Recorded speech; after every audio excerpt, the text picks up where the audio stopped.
આજના તાજા અને મુખ્ય સમાચાર. કોંગ્રેસની ખેડૂત અધિકારી ટ્રેક્ટર રેલી. ગેનીબેન અમિત ચાવડા શાંતિપુરા ચોકડી પહોંચ્યા. ગાંધીનગર સુધી મંજૂરી નહીં, ચુસ્ત બંદોબસ્ત ગોઠવાયો.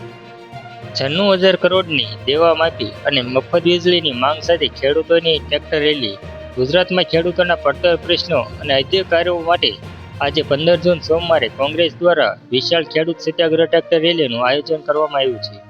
રાજ્યભરના ખેડૂતોને 1,111 ટ્રેક્ટરો સાથે અમદાવાદના શાંતિપુરા ચોકડીથી ગાંધીનગર સુધી કિસાન અધિકાર યાત્રામાં 20થી વધુ ખેડૂત સંગઠન જોડાયા છે.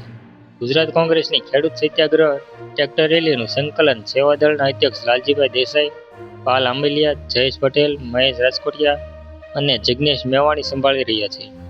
આ વિશાળ રેલીને કોંગ્રેસ પ્રદેશ પ્રમુખ અમિત ચાવડા અને વિધાનસભાના નેતા ડોક્ટર તુષાર ચૌધરી સંબોધિત કરશે. ઝોન 1 ડીસીપી હર્ષદ પટેલે જણાવ્યું કે આ ઓગણસ પાસે આવેલા શતાબ્દી મેદાનમાં સભાને મંજૂરી આપવામાં આવી છે. ટ્રેક્ટર રેલીને શાંતિપુરા સર્કલથી 19 સુધી જ મંજૂરી આપવામાં આવી છે, તેથી ત્યાંથી આગળ રેલી જશે નહીં. બીજી તરફ કોંગ્રેસના નેતા અમિત ચાવડા અને ડોક્ટર તુષાર ચૌધરી જવા દેવાની મંજૂરી આપવામાં આવે તે માટે સરકાર સાથે વાટાઘાટો કરી રહ્યા છે.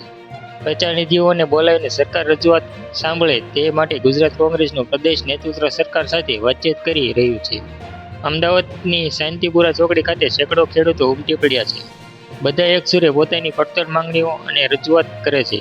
સૂત્રોચ્ચાર કરી રહ્યા છે કે આ દરમિયાન પર ઉતરેલા મુસાફરો આકર્ષણનું કેન્દ્ર બન્યા છે, જેઓ પોતાનું હળ લઈને આવ્યા છે. સાથે જ તેમની કાર પર ખેડૂત મજબૂત તો દેશ મજબૂત જેવા સ્લોગન પોઈન્ટ કરવામાં આવ્યા છે.